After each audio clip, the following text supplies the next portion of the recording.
बाबा मैं एग्ज़ाम में पास हो गई। रिजल्ट देखकर आ रही हूँ। बाबा मैं बैंक मैनेजर बन गई। अनिका बहुत खुश थी। वह घर में दाखिल होती है, जोर जोर से चिल्लाने लगी। माँ बाबा भाई बहन सब बहुत खुश थे। उसकी आंखों में खुशी के आंसू थे। अनिका की मेहनत का फल उसे आज मिल गया था। बाप ने दौड़ते हुए जाकर अनिका को गले लगा लिया और खुशी का इजहार करने लगे। मेरी बेटी बैंक में मैनेजर बन गई। सब बहुत खुश थे। अनिका की खुशी तो गुलाब की सुर्ख पत्तियों की तरह थी। माँ ने सीने से लगा लिया, मेरी बेटी को ऊपर वाला दुनिया की हर खुशी दे। माँ दुआएं दे रही थी। अनिका एक बैंक में जॉब करने लगी। बहुत खुश थी। जिंदगी के कुछ असूल होते हैं जिनको सब निभाते हैं, जो न चाहते हुए भी निभाने पड़ते हैं। अनिका का रिश्ता उसकी माँ के दोस्त के बेटे राजेश से तय कर दिया गया। अनिका इस रिश्ते से खुश नहीं थी क्योंकि लड़का विदेश में रहता था, लेकिन फिर भी उसने माँ बाप के फैसले को बेहतर से बेहतरीन समझकर राजेश को पसंद कर लिया। राजेश अमेरिका में रहता था। वो भी काफ़ी पढ़ा लिखा था। देखने में बिल्कुल कोई अंग्रेज लगता था। इंडिया आया। दोनों फैमिलीज ने मिलकर सगाई की, रस्म पूरी की, लेकिन शादी के लिए अनिका ने 2 साल का वक्त मांगा। अनिका 2 साल अभी शादी की जिम्मेदारियां नहीं निभाना चाहती थी। शादी से पहले वह कुछ वक्त अपने डिपार्टमेंट को देना चाहती थी। राजेश हिंदुस्तान आया। उसे अनिका के इस फैसले से कोई ऐतराज न था और ना ही अनिका से, लेकिन खामोश था, जैसे वह किसी मजबूरी में यह रिश्ता कर रहा हो। अनिका को राजेश के बुझे बुझे से चेहरे से महसूस हो रहा था, लेकिन फिर भी इग्नोर कर गई। खैर, कुछ दिन हिंदुस्तान में रहने के बाद राजेश ने अपने माँ बाप से कहा, माँ मुझे काम पर वापस अमेरिका जाना है, बस अब शादी पर ही आऊँगा। माँ ने कहा, बेटा राजेश, कुछ दिन हमारे पास भी रुक जाया करो। आते हो 10 दिन भी नहीं रहते और वापस चले जाते हो, जैसे मेहमान हो हमारे। राजेश खामोश रहा। फिर राजेश अनिका से मिलने आया, लेकिन आज भी राजेश का चेहरा बुझा बुझा सा था। अनिका से बर्दाश्त ना हुआ। उसने राजेश से पूछ ही लिया, क्या तुम खुश नहीं हो हमारे इस रिश्ते से? राजेश बात काटते हुए बोला, मैंने ऐसा कुछ कहा क्या? अनिका कहने लगी, लेकिन इतने खामोश क्यों हो तुम? राजेश मुस्कुराने लगा। जिंदगी ऐसी ही होती है। जो बचपन में बहुत शरारतें करते हैं, बातें करते हैं, वक्त उनको उम्र के बढ़ने के साथ साथ खामोश और रूखे मिजाज वाला बना देता है। ख्याल रखना अपना, शादी पर आऊँगा। अनिका ने जाने से पहले राजेश का हाथ पकड़ा और कहने लगी, राजेश मुझे लेने आओगे ना? राजेश ने मुस्कुराकर कहा, पागल, तुम अगर चाहो तो अभी मेरे साथ चलो। राजेश की आंखों में आंसू थे। राजेश चला गया। वक्त गुजरता गया।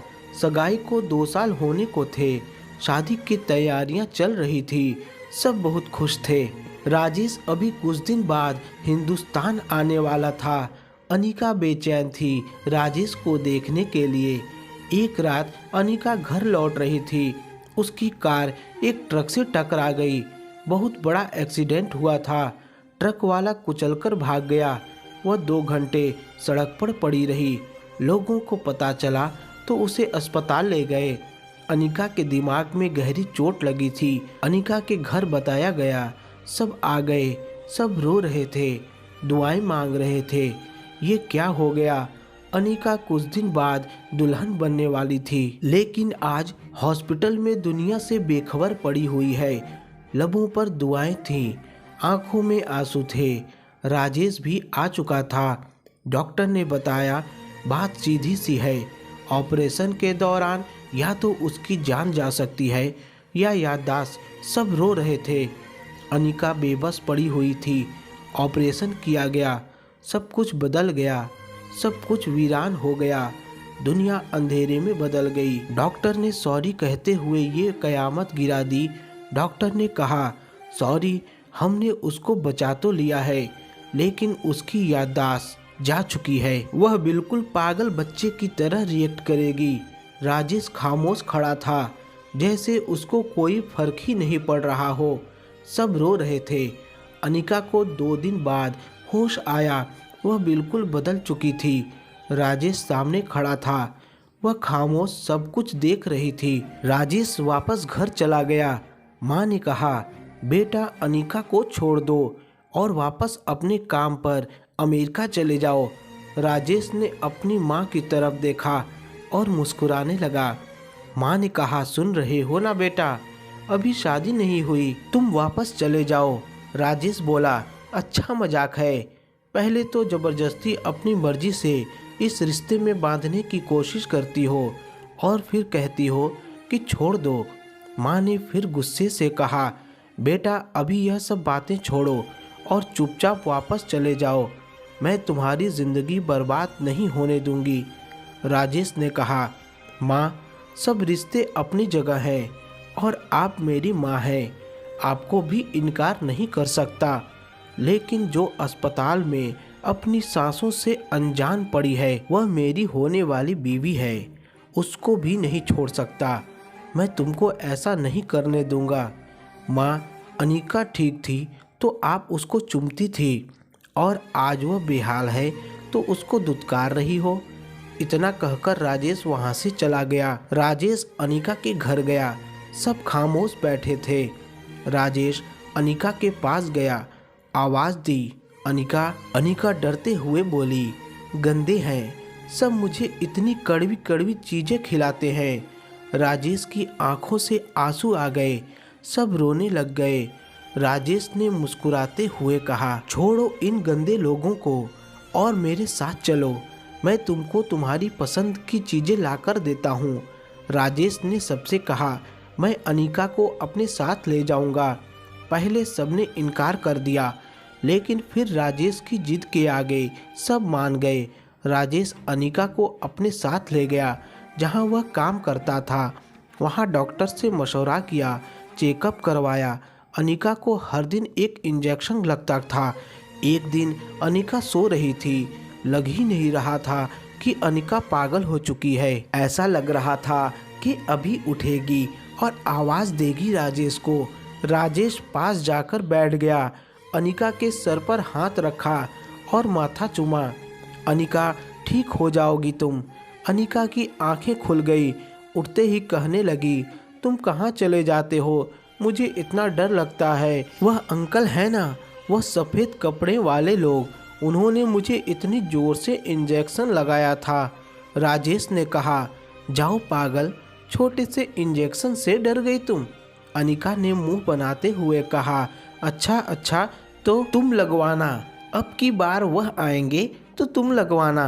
राजेश ने मुस्कुराते हुए कहा, ठीक है मैं लगवा लूँगा, चलो अब खाना खा लो थोड़ा सा। अनिका ने कहा, मैंने नहीं खाना, इतना गंदा खाना। राजेश ने प्यार से पूछा, तो फिर क्या खाना है? अनिका खुश होकर कहने लगी, मुझे ना वह वाला जो उस जहाज में खिलाया था, मिर्ची वाला खाना, वह खिलाओ ना। राजेश ने मुस्कुराते हुए कहा, अरे वह तो जहाज में मिलता है ना। अनिका मुंह बनाकर बैठ गई, लेकिन खैर किसी तरह राजेश ने उसे बातों में लगाकर खाना खिला ही दिया। राजेश अनिका का बहुत ख्याल रखता था। सब समझते थे कि राजेश एक दिन अनिका को छोड़ देगा, लेकिन राजेश अनिका को खुद खाना खिलाता, उसके बाल बनाता, उसको संवारता था, उसको कभी तनहा नहीं छोड़ता, उसके सर में खुद ऑयल लगाता था। एक दिन राजेश ऑफिस से हॉस्पिटल आया तो अनिका रो रही थी। नर्स इंजेक्शन लगा रही थी। उसने पूछा, अरे क्या हुआ मेरी अनिका को? अनिका ने मुंह पर हाथ रखते हुए कहा, तुम भी गंदे हो, मुझे नहीं करनी तुमसे बात। राजेश ने कहा, अरे हुआ क्या है? अनिका ने रोते हुए कहा, मुझे दर्द होता है, मुझसे नहीं लगवाया जाता इंजेक्शन। राजेश ने कहा, अरे बस इतनी सी बात। राजेश ने एक खाली सिरिंज ली और अपने बाजू पर लगा दी। राजेश मुस्कुराते हुए कहने लगा, यह देखो कोई दर्द हुआ मुझे, तुम छोटी सी सुई से डरती हो। अनिका रोने लगी, नहीं मुझे दर्द होता है। राजेश ने अनीका को अपने सीने से लगा लिया। राजेश आसमान की तरफ देखकर दिल में कहने लगा, मैं जानता हूँ तुम बहुत तकलीफ में हो। मैं क्या करूँ अनीका, मैं क्या करूँ? नहीं देख सकता तुमको इस हालत में। मैं बहुत बेबस हूँ। अनीका को आदत बन चुकी थी। अनीका राजेश की गोद में सर रखकर सोया करती थी। राजेश की गोद में सर रखे बिना उसे नींद नहीं आती थी। राजेश ऑफिस से लेट हो जाता तो वह जागती रहती, बच्चों की तरह जिद करती थी। राजेश थका हुआ होता तो वह फिर भी अनीका के पास बैठ जाता था। अनीका राजेश की गोद में सर रखती और सो जाती। राजेश अनीका को घुमाने भी ले जाता था। 5 साल गुजर गए, सब ने हिम्मत छोड़ दी, सब हार गए थे। राजेश बेबस हो गया था, वह अनीका को नहीं छोड़ सकता था। सब ने कहा इंडिया भेज दो, अनीका को यहाँ इलाज करवा देंगे। लेकिन राजेश एक पल भी अनीका से दूर नहीं रह सकता था। उसने अनीका का हाथ पकड़ा और चूमते हुए कहने लगा, मेरा जीना मरना अब अनीका के साथ ही है, वह जैसी भी है मेरी है। एक दिन अनीका को किसी बात पर गुस्सा था। उसने घर में पड़े सब शीशे के बर्तन तोड़ दिए, बहुत नुकसान किया था। राजेश घर आया, देखा अनीका के दोनों हाथ जख्मी थे। राजेश ने कहा, ऐसा क्या हो गया तुमको? अनीका ने रोते हुए कहा, मुझे क्यों लगाते हो इंजेक्शन? मैं कड़वी गोलियां नहीं खा सकती, मुझे नहीं रहना यहाँ, गंदे हैं सब। वह रोने लगी। राजेश उठा, कमरे में जाकर चीख चीख कर रोने लगा, भगवान माफ़ कर दे, हे भगवान रहम कर, अनीका को ठीक कर दे, भगवान बस इम्तिहान ना ले अब, हे भगवान मेरा सब्र टूट रहा है। इधर अनीका की तबीयत खराब होती जा रही है।